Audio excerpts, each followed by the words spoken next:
The following is a production of Salt and Light Radio in Boise, Idaho. Kick off your work boots and pull up a boulder. It's time for Man Cave, discussing the issues that affect Catholic men in today's culture. Grab your favorite beverage, pick out a comfy spot around the campfire, and enjoy today's conversation with our two favorite cavemen, Pat King and Brian Howe. Welcome back to the Man Cave Show. I'm Pat King, and again, my prestigious host here, my guest here is, I'm the host, he's the guest, is Sheriff Kieran. Kieran. Boy, why'd they give you such a weird name? I can tell you that story too. Yeah, okay. It's an Irish Catholic thing. Okay, we're not lost for stories here. We were just talking before this show about all the stories I didn't get to in the last episode. So maybe we'll get another 4 or 5 hours next time. No. So Sheriff here has started a foundation, which really is what kind of keyed me in to him. It was the first thing that really got me to notice him. I didn't know he's Catholic at the time, but I knew there was a God element there. And the Up Crusade, and I asked him when he did the live radio show a couple weeks ago, and we talked about the Up Crusade and its importance, because nothing at that point, I don't think anyone across the nation has been doing anything like that, because it's probably the least written about, most violent circumstance, caused the most rift, and why most kids are in foster care, and why most kids are, end up in gangs or other problems, is because of domestic violence, domestic abuse. And I think this is such an important, probably the most important cultural dilemma that we face as Christians, as law enforcement, and our society, because the home is the breadbasket of our culture, of our future. And if we don't nurture that breadbasket into a good civil community, a good Christian with values of stability, then as we get older, who's gonna be that next person to step up if they don't have a good, strong foundation? And so you're bringing to light, on a very public way, something you did with great emphasis on making lots of money, right? Yeah. Anyway, so the Up Crusade was your baby. Yeah. And tell me more about it. How did it come about? What started this, and why? Well, and just like, as you mentioned, we talked about some of my law enforcement career on previous episode and show, and it really did come about. And I have a partner, my wife Jeannie is my partner in this, and my co-founder. She was willingly. She leaned into it finally. Okay. Yeah, she was leaning away from it. Yeah, but she's so I'd been undercover as a detective for many years. When I was doing gang, I was a gang investigator, dope, guns, FBI task force, violent crime, and I'd seen a lot of things. Not you just were in at life. The core of the drug society. I really was at the core, and I'd worked those types of terrible domestic violence cases. I mean, traumatic, very serious traumatic injuries and life-changing events that I'd worked as an officer, and I think it all really kept pushing on me very strongly, and I had just come out from undercover and asked the sheriff to get me out, and so I was back as a supervisor over in the criminal investigation division. But it just weighed on me, and there was one particular case that was so bad, and Jeannie would remember the case, and it was just, the woman was a victim, a terrible victim, and she'll be a victim forever because of what happened to her. And it was just, she barely survived it. But then that was just kind of the beginning, and then all those years of seeing the drug houses and the gang houses and the turmoil what these poor people and the children went through and are going through. And you don't mean poor like destitute poor, no, but more the spiritual, the physical, the circumstances. And emotionally what they were going through. And so obviously it was God compelling me to do something and pick up that rod or staff and say we can do something about this. And I went to Jeannie one day and I said, God has spoken to me and I want to start a foundation. Do you remember that point where you had that conversation Absolutely. with God? And, And I said I can do this. And so you were actually willing when you're having this conversation with God. You're going, hey, this is something. This is what this.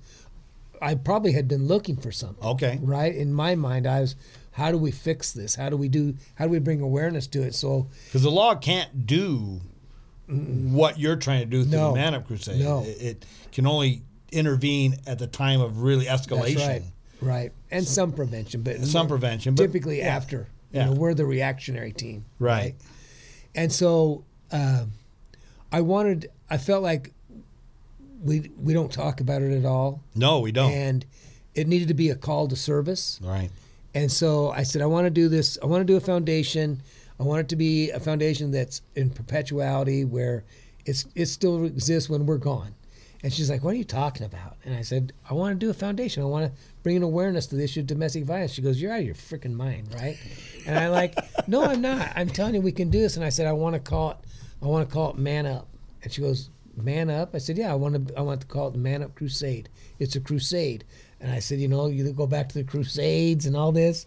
Now, and you know what? Most people don't realize the Crusades were about rescuing women and children. In a way, yes. In a way, from their husbands were killed by the Muslims, and they were forced into indentured servitude, slavery, prostitution, or having to convert. And the whole crusade was about restoring their chosen faith. Yeah, and I didn't think of it that way. No. I just felt like God's got me on this crusade. I can go do something.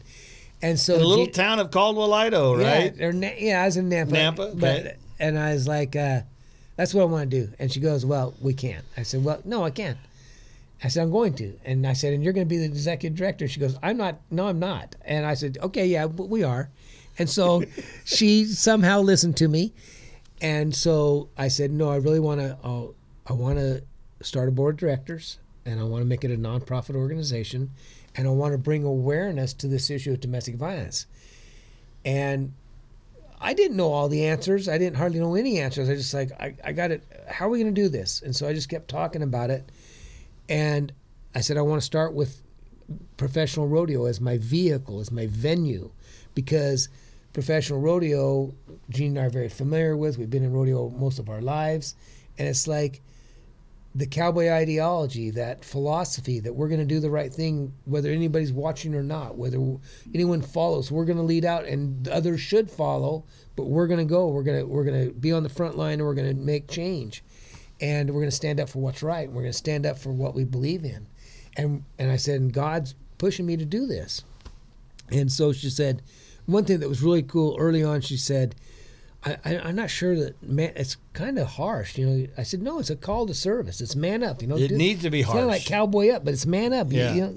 She goes, well, it's not just men. I said, no, I understand that. And so, interestingly enough, she's pretty brilliant. And so she goes, you want to make it about awareness? I said, yes. She goes, okay, here's what your acronym stands for.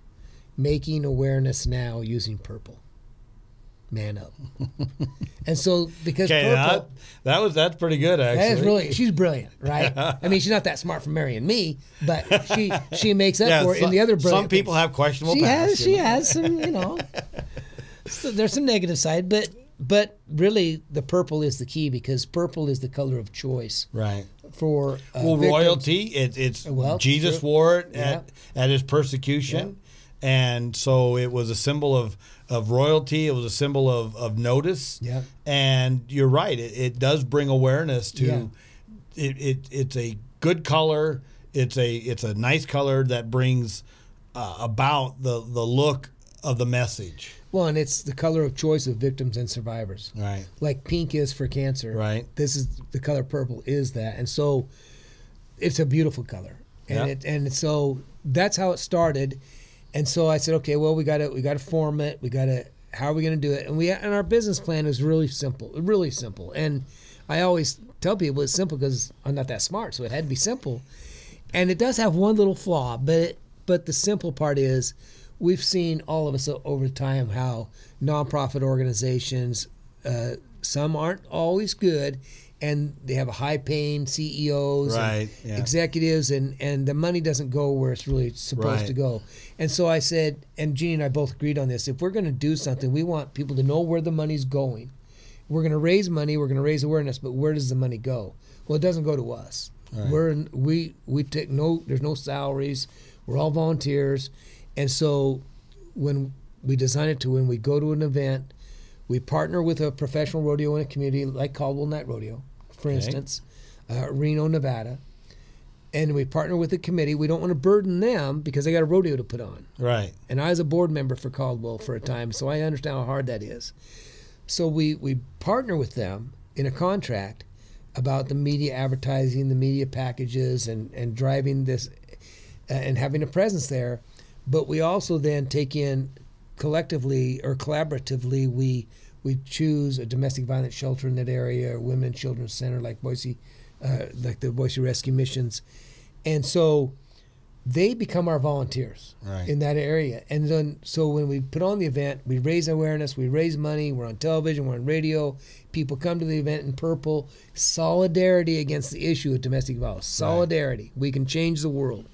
And the money that we raise, that money is collected by the committee, and then that money is sent to Jeannie. She goes through our 501c3 nonprofit status, and then we write a check for 100% plus of those funds. We add money. What do you mean? What's the plus? I mean, how can you give more than what you? Jeannie and I give, and Jeannie and I took our life savings to start this program. Okay. Which took some that's talking. really kind of unheard of. That is, and so we do, through money that we raise for our capital operating funds, we take some of that money we give to these people. And so the point is, we write a check for 100% of the money we raise plus money from us, and we give it to the domestic violence shelter or women and children's center in that community. So you've raised the money there. It should the people stay that live there they need it, right. and they should use it. And so they're supporting their own cause. Yes. And so then, and if there are sponsors in that community, then they can help add to that, and so on and so forth. So why did you pick the rodeo to do this, and do the rodeos, other than announcing it, making a certain day of the rodeo, the Man Up Crusade, they wear purple, do they do anything other than just announce it, or do they contribute in a way? They can. It's a kind of a patchwork, right? You're absolutely right. They're not obligated to add money in, but some do. And some go, like, let's say Reno, for instance. Reno, Nevada is a flagship rodeo. They raise tens of thousands of dollars, right, when we're in town. And they do it through 50-50 raffles. They're extremely proactive in getting the word out. And so they have corporations that, hey, we'll add some money to that, we'll add some money to this. And so they raise a ton of money, and they do really good marketing when they get that check away, So you have some committees say, you know what, rather than do a 50-50 raffle or do this or that, we're just going to give you a check. We're going to contribute $1,500 or so much of our $500. Maybe we have one rodeo that does a percentage of the tickets. Of the house take, right? Okay. And so it's really what they want to do, but there are it's a very small contract, but there are some limitations of what they can do. The money has to be gathered, it has to be ran through so we can show IRS what we're doing, so we have accountability, and then we issue the check, because it's a partnership. Right. On behalf of us and the rodeo, we're giving it to this community. And we went with professional rodeo in general, but professional rodeo because the men and women, professional cowboys and cowgirls, I mean, they're out there making a living on their own. Nobody's giving them a check every day. They got to earn that check, right? There's some sponsorships, but they got to earn it. Right. To make a living, they got to win. But they come from where we come from. Right. That ideology. We're going to do the right thing. We're going to step up. We're independent. We're going to... Salt of the earth. Salt of the earth. It's that cowboy ideology and, the John Wayne, all of it. That's what I wanted to express. And so we started there. It's been very successful. And the sheriffs who are involved with rodeos in their own communities, they're one of the biggest supporters because they know how bad it is in their jurisdiction, how much they deal with domestic violence. Well, to add to that culture of the rodeo, I do event security at a local arena here, and the Snake River Stampede just took place, and so I usually, because of my seniority at the time, I know where I'm. Usually I work the chutes or the calf roping end of things or the bull side, and it just depends on. But they want someone who knows how to deal with things, and I've been there a while. But the one thing that I've noticed, and then when you do your job and you know it, then you start paying attention to all the other things going on, and you're not so enamored by all the glitz and the glamour and all the loudspeakers and all that. You really start paying attention to the workings going on behind the scene, and working the calf shoots on the south end of the arena. I noticed that the cowboy mentality was they're there for each other. They are, yeah. There was this one horse that wouldn't stay put. Yeah. And another one who's in the same competition was pushing the horse into the corner, calming it down, patting its back, just so the other guy could have a good ride. Yeah, yeah. And yet that guy is his competition. You're exactly right. It's not a dog-eat-dog world. It is, we're all in this together. Yeah. Let's make it safe. We want to be at the next competition together. Let's make it safe. Let's have a good time, and let the winner be the best man on the job. And they want each other to be successful. And they applaud each other. They high-five each other. They congratulate them. Yeah, it doesn't seem like, oh, you dirty rotten, I'm going to get you next. It doesn't seem any of that. And so I can see where that culture that is so much beneficial to your crusade and other crusades. Yeah. So usually roadies are a 5-day event. Yeah. And you get a particular day. Yeah, particular day or night. A day or night. And that's part of the contract. You got to designate that. You got to promote it.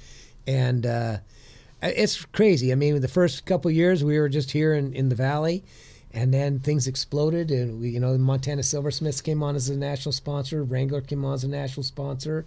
And from there, the word got out, and all of a sudden we're at Cheyenne Frontier Days, the daddy of them all, and Reno and Salinas, California, and we're probably somewhere in that 30 to 35 events a year, 14 states, including now we're international with Canada, and of course we're international with the PBR. And to top that off, a local rodeo doesn't even have you in their venue. Right. That and yet you have all this, and you were there at the beginning. But because they became too woke and were worried about sponsorship. And I'm not trying to put them down, but in a way I am, because they don't really realize the message that they're sending is it's okay to.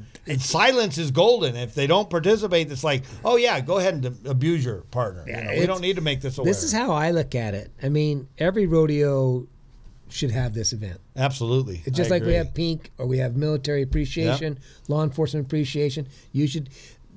Domestic violence is up to 50% of every call of service law enforcement does every day and night in this country. That's amazing statistic. Right. And so the highest crime. One particular crime of all the crimes out there. It's the majority of them. And the victims. 1 in 4 women, 1 in 7 men will be victims in their lifetime. And the children on top of that. And the children. So when I'm speaking nationally, which we're speaking here today, I'd look at it this way. You don't get to sit on the fence on this one. I'm going to call you out. I'm going to call you out, rodeo committee. I'm going to call you out, event staff. You don't get to sit on the fence. You're either for domestic violence or you're against it. You don't get to be in the middle. You don't say, well, I'm kind of for it or I'm kind of against it. No, you're either for it or you're against it. There's a black and white, strong delineation line. So if your rodeo committee says, well, I don't know, I'm worried about the sponsors or what they think, I don't want to offend anybody, then you're on the wrong side of the fence. You're on the wrong side. And that's just how, that's the bottom line. There's no reason not to have this program. It doesn't, and here's the other thing, Pat, it doesn't cost you anything. No. We're not charging you to be there. No. In fact, it's costing us money to be there.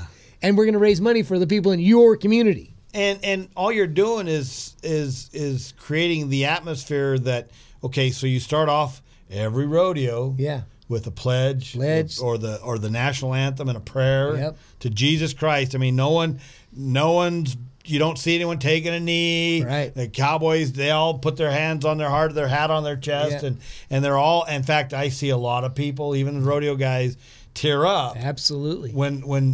When they see the national anthem and the prayers being said, I'm overwhelmed every time. I am too. Every time. And here I look around and we've got 8, 9, 10,000 people in our stadium looking at all this, all standing, praying. And you hear this great sigh of amen or the roar of laughter at the end of the national anthem. and you know everyone's on the same page. So what would it hurt to have a domestic abuse awareness campaign going on at the same time? This doesn't make sense to me. So and there's no reason. We Susan G. Komen started her program with the breast cancer, and I've talked about this earlier. 1 in 8 women statistically today will have some kind of affliction with breast cancer, unfortunately. But 1 in 4 women will be victims of domestic violence. You're twice as likely. Right? And you could get breast cancer too, right? But 1 in 7 men are victims. So there's more men victims than there are victims of breast cancer. And these are reported crimes. These aren't unreported crimes. So it's so prevalent. Usually cancer gets reported. Right. And it's treatable to some degree. To some degree. We can't solve it all. Right. But this isn't treatable, except that we got to change the cycle. Let's talk about those children. Treatable. We can treat domestic violence if we can break the cycle and save those children to where they're not victims or offenders when they grow older. Right. And that is really how domestic violence and abuse escalates itself to the next generation, is because, as you told a story earlier about the normalcy. Yeah. So go relive that story for us about how you walked in. And I'll tell you what, it is the most dangerous to cops. It is the most, because it's such an unknown. You pull over a guy who's drunk. You know what you're getting into. You're still alert, but he's drunk, or a car accident, you know what you're going to, or burglary, you know where you're going. That's right. You know who the victim is, you know who the perpetrator is, but now you're going into a home and you don't really know who the abuser is. Yeah. And so you told that story about walking in and then the kids watching TV. Yeah. Well, and I'll give the credit where credit's due. We've all seen this, but there's a female detective over in Napa. She's a great cop. And I heard her speak one time about this. She said, we get that call. And I'll back up. We talked earlier.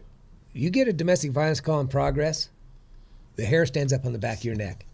You know you are going to the most dangerous call you're going to go on.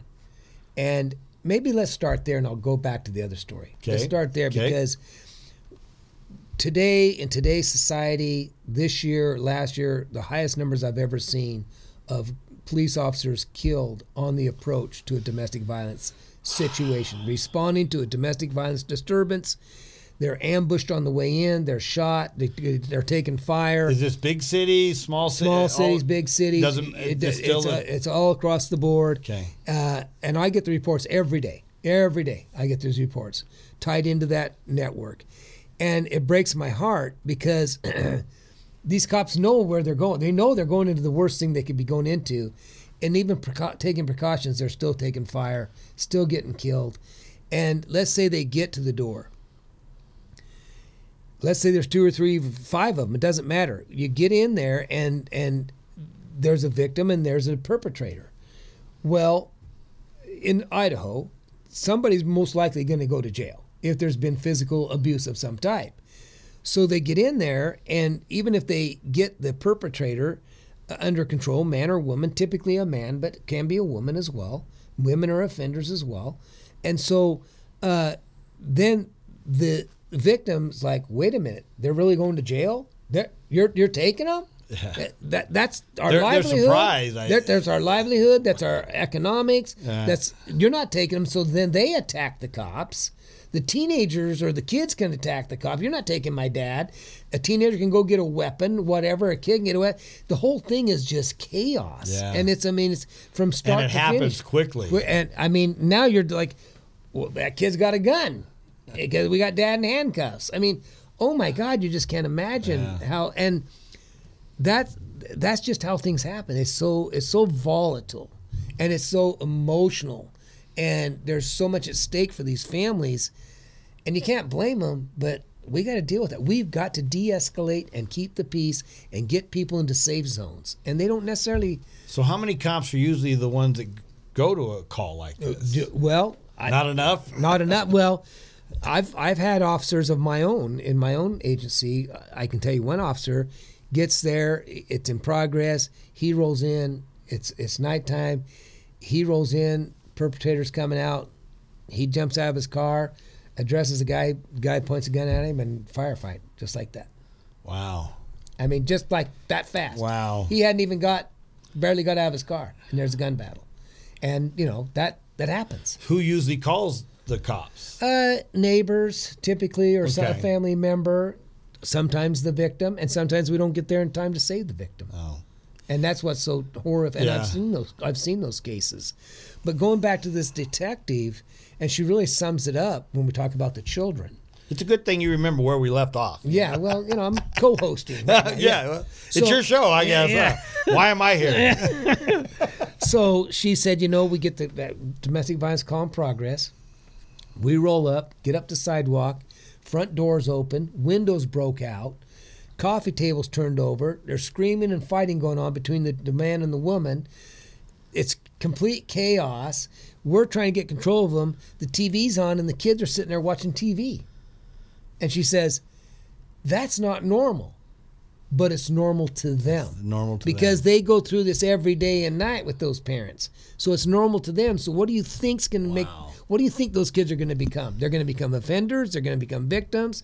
This is how we live our life. Yeah. This is normal to and they're not going to think anything of it because, well, mom and dad did that all the time. This is normal to us. It's how we were raised. If you grow up in a drug house, if you grow up in a gang-related house, if you grow up in any type of environment, that culture, that's what you become. You grew up, if we grew up in religion or faith-based, that's probably what going to work out. my biggest fear was the wooden spoon. Oh, man. And the pasta, my grandmother's short Italian lady, and if you ate too fast, your plate was more empty. She came around and put more on it. And that was my greatest fear growing up. And that was normal. So, but the wooden spoon handle, I have one just because I want to make sure that, okay, my mom's no longer alive. It's like, oh, hey, wooden spoon. I remember those I days. do, too. I definitely remember that. And I had it coming. Yeah, well, okay, come on. Anybody that looks back in their past and said they didn't deserve the spanking they got, yeah, they're crazy. I remember the most fearful words my mom ever. You just wait till your dad gets Oh home. man, mine And too. My father would come in, my mom would meet him at the door, and all of a sudden you hear this belt coming out of the loops, and it's like, come back here. It's like, oh no. So, yes, but that's domestic violence. We can stop this. We can change it. It's going to take generations. But I was never beaten to a point of. It was a spanking that I got because I deserved it. Right, not because. And I was told this was why I was doing it, and it was never done out of anger or vengeance or hate. It was out of you talked back to your mom. You don't do that. It was accountability. It was accountability, and I never looked at that as abuse. No, to me it wasn't either. And I think our definition of abuse gets taken aback when mean do-gooder social workers try to intervene too quickly, too soon, or I got a SWAT in school, junior high, and I got a SWAT, and the door was left open on purpose so that everybody walking by saw this is who's getting a SWAT. There's a difference between that accountability and discipline versus abuse. Right. That's what that is. Right. I spanked my kids. I spanked mine. And they are wonderful human beings. Yep. Right? Absolutely. And I expect them to do the same with their children. Yep. Discipline them when you need to discipline. But it was never done to the point where it was a normal thing. God, it was a thing that they realized, okay, I'm going to get in trouble, and here's why. That's right. Yeah. And when they acknowledge that, then they receive the punishment. But when they grow up and they're not even phased, they can sit there and watch TV, and mom and dad are going at it, and you're going like, okay, now that is well beyond accountability or punishment or anything like that. That's just that is child abuse. You're creating a culture, and this, Jeannie says, Jeannie has done such a great job. I mean, she's our executive director, 10 plus years into this thing. And she still gets on me. She goes, you think you can change all this? I said, I want to change the world. That's all. It's not that big a deal. Of course, sort of tongue-in-cheek, but taking the first step and doing what we're doing is how we change the world. It takes one person to step up and step. There's a book out called Stand in the Breach. Okay. And it was written by an Arizona bishop in Arizona, and he wrote it as a homily to men that were just not standing in the breach, stepping up for You might want to get a small little booklet.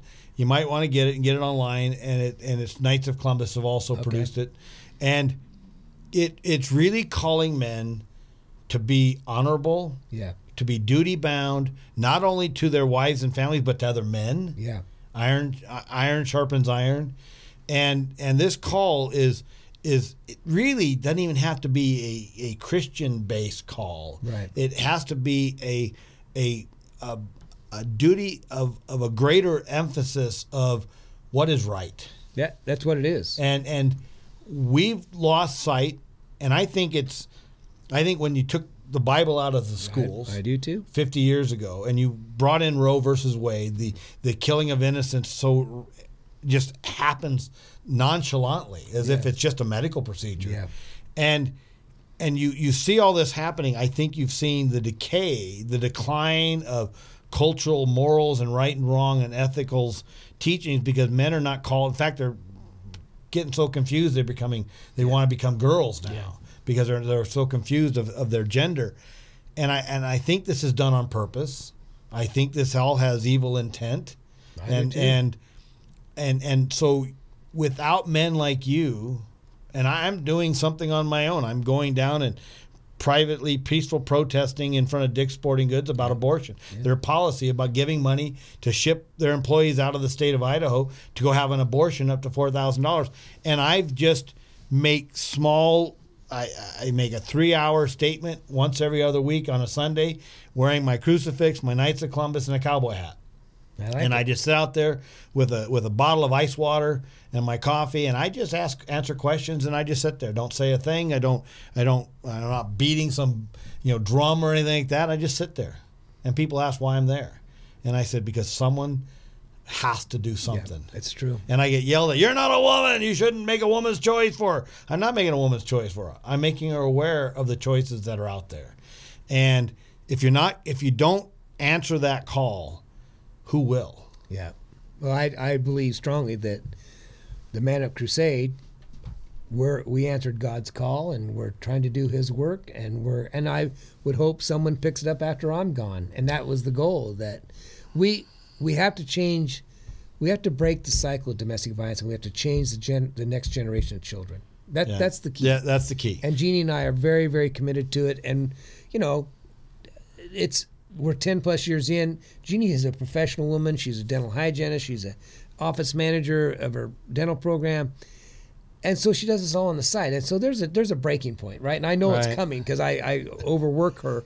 But she looks at you every time they come, not another event. Yeah, right. And so, but it's a worthwhile thing, and it's making a difference. Okay, we know it is. One last, we got to get you out of here. You've got a big thing to go do too. So you told a story. You said, like you said, you wanted to change the world, and you had this great hope for doing so, and yet you just recently had an event that kind of made you question. It may have questioned you temporarily, but it also, I think, it may have given you more energy to move forward. Meaning that this is really more important. Yeah, it was. We were at an event, and we can't go to all the rodeos. We don't even try, but now that it's so big, right? Yeah. But we happened to be at one, and it was twofold. It was kind of a.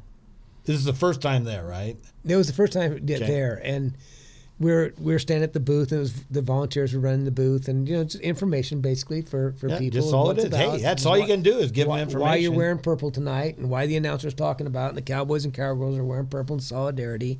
And this gal, she's standing off from the booth, and you can kind of tell sometimes that a person's apprehensive and probably a victim at some point. Well, sure enough, she comes up and she's a little timid, but she starts talking about, I was a victim and it was pretty bad, and my husband's in prison, my ex-husband. And she said, we were married 14, 16 years, and probably it's kind of like the boiling water with the frog in the pot, right? She probably didn't realize that she was under domestic violence for all those years. Most marriages start out okay. Right. Well, so this one ended by him locking her in a closet for 2 weeks and feeding her through the door or under the door and chained the door.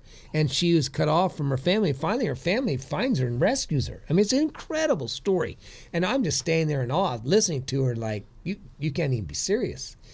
And she says, yeah. And she goes, So she tells us all this, and her heart's breaking, and yet she's trying to recover, and she's trying to move on with her life. And so we're saying, this is why we're here. Well, didn't the church get her to marry right away? Yeah, put her back in a similar situation. Not forcing her, but really encouraging her to remarry immediately. And it's like, she had young kids, or I don't know that she might have had some kids, but they weren't young.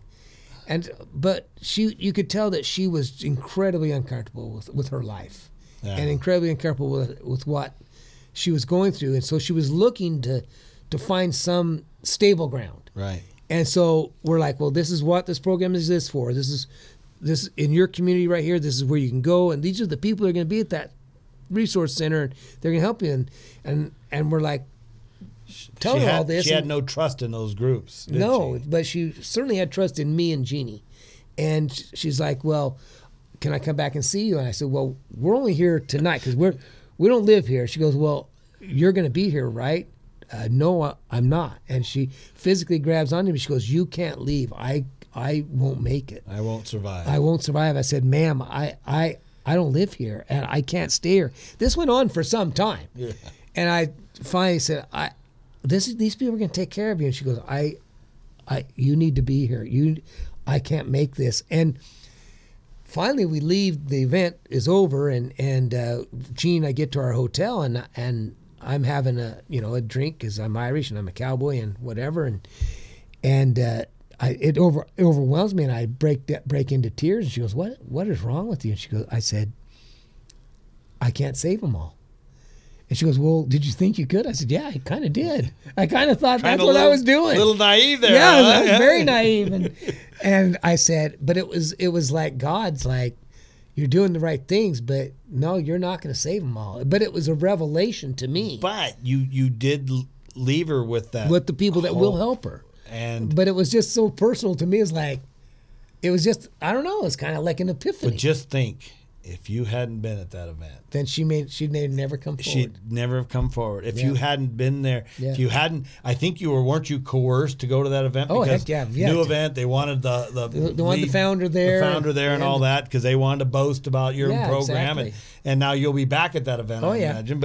But doesn't that also give you the strength and conviction that you're doing the right thing? It certainly does. I mean, it was that kind of that revelation side, and probably need to not be so naive. But I'm just so passionate about it, right? And I think that kind of tempered me. But yeah, we're doing the right thing. We're saving lives. People contacting us all the time, telling us their stories. And, for instance, we had an event down in Salinas, California. It's that's one of the biggest rodeos in the world. Right. It's a big one. Yep. And 16,000 people in the crowd. And we're there. And this lady contacts Jeannie and says that she had come to the event. And she goes, and I can tell you that because you guys were there Sunday, you saved my life. And Jeannie's like, how did we save your life? She said, I was there, people were in purple, I went to that booth, and I got in contact with the center, the Women and Children's Center, and she said, and they took me in because my husband was going to kill me. Wow. And she said, I'm telling you, by you being there is what saved my life, and I've gotten out of that situation. That is incredibly powerful. If you save one life, right, and we know we've saved far more than that. And this just goes to show you that inaction does have consequences. It does. Inaction. So by not, I know that my stance out in front of Dick's Sporting Goods, I've been there 4 times, which is every 2 weeks, 8 weeks now. I know that there's at least 36 dozen families, people that have said we'll never shop here again. Yeah. Thank you for letting us know. But one of the best moments was that the other day I got a call from a friend that worked, and I won't release the organization, but it's a big local youth sports organization. Mm-hmm. They just told me that because of my awareness, making them aware, they have cut their ties with Dick's Sporting Goods. Yeah. And there's over 4,000 athletes. Wow, it's amazing. In that. And I'm going like, so one man standing up can make a difference. Yeah. And so really, what I'm asking you to do is think about about the things that God may be calling you to do, something that, you may not hear God's voice saying, do this, but you may hear that subconscious, or your wife or your children say, Daddy, we got to do something. You may hear that, and you may think that, and you go, well, what can I do? You will be surprised. Mm-hmm. This story he just said about the Man Up Crusade being there, and that woman said, you just saved my life because you got me in touch with the right group. A lot of people in domestic abuse won't go seeking help. No. They have to kind of be, pushed into it or guided into it, encouraged. Yeah. And that's the other thing about a rodeo, that it's just such a really a happy, exciting place. Wholesome. Yep. And so if you're out there and you're being called, maybe join the Man Up Crusade in your area. I'm sure there's ways to do that. Yeah. But don't sit on the fence, because sitting on the fence only gives you a sore butt with splinters. And good way to put it. And so I got these funny euphemisms. I just make them up as I go. But anyway, but really, you're called to action. The works that we're asked to do by God is something, not just show up to Mass on Sunday or go to prayer to pray. Even if you're not Catholic and non-denominational, if you're asked to go to pray at Mass or church, that's great. But then what? What's next? It's your actions that speak more loudly than your prayers do. Yeah. So I am very proud to know this guy. The Man Up Crusade was the one thing that got me saying, yes, this guy I'd like to have speak at my group, my men's group. And I didn't know anything about the rest of his story. It's like, okay, that was unexpected. So we're going to have him back later. We're going to get into more of the Alaska stories and stuff like that. But thank you for all listening, for watching. Like, share, subscribe, whatever you have to do to get this spread around. And how can they get a hold of your Man Up Crusade? What is manupcrusade.com? That simple? That's it? That's it? Yep. You got all kinds of information on there. You're on Facebook. You have a website. Yep. You can donate. Can you donate to the website? Yeah, absolutely. Okay. And that's going back to that business plan that I was so brilliant on it. I'm so dumb, but it's a simple business No plan. Argument here. I know, right? My wife's especially after hearing his story. My wife said, you're an idiot. But the one thing that we give all the money away. So the one thing that we don't have is our operating capital. So we use fundraisers, we use corporate sponsors and private donations to make sure we do get our program down the road. So you're welcome to donate. Please donate. And every little bit helps. Do you sell T-shirts, hats? We do. They're all on the website. On the website, T-shirts, hats, wristbands. I was kind of hoping he'd bring me one, but I guess I got to buy one too. We will get one, but we'll get wristbands, Man Up Crusade, purple. Oh, okay, cool. And, but we'll get you a T-shirt and a hat. And but those are just little things that we can do, and we use that to offset. Well, the one thing about those types of things, okay, I wear a crucifix, and it's really not for show or to anybody else. It's a constant reminder that this is who my guide is. This is out front, and this is who my guide is. I don't always pay attention to my guide, but it still has that public awareness, that constant reminder that I have to be better. Yep.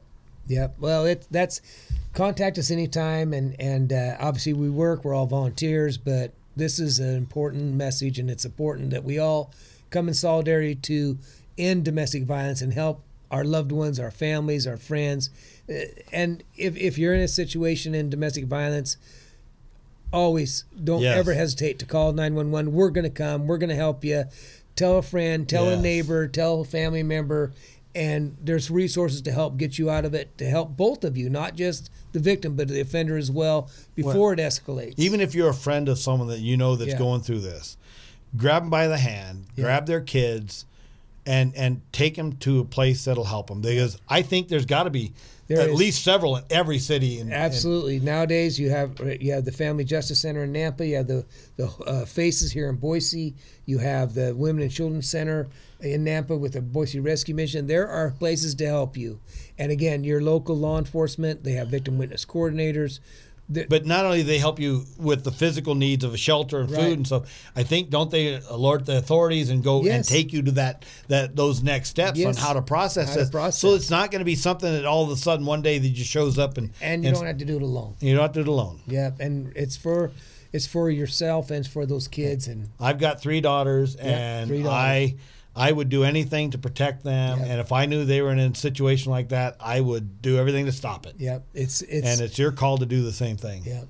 Well, thank you for having me on the show. Thanks really for joining us it. on the Man Cave. We'll end with the St. Michael prayer as always, and have a good day. Thank you. God bless. God bless. In the name of the Father, and the Son, and the Holy Spirit. Amen.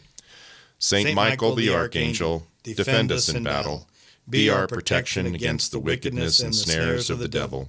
May God rebuke him, we humbly pray. And do thou, O Prince of the heavenly host, by the power of God, cast into hell Satan and all the evil spirits who prowl about the world seeking the ruin of souls. Amen. In the name of the Father, and the Son, and of the Holy Spirit. Amen. We hope you've enjoyed this episode of Man Cave, a weekly podcast discussing the issues that affect Catholic men in today's culture. A production of Salt and Light Radio in Boise, Idaho. To learn more about our ministry, please visit our website, saltandlightradio.com.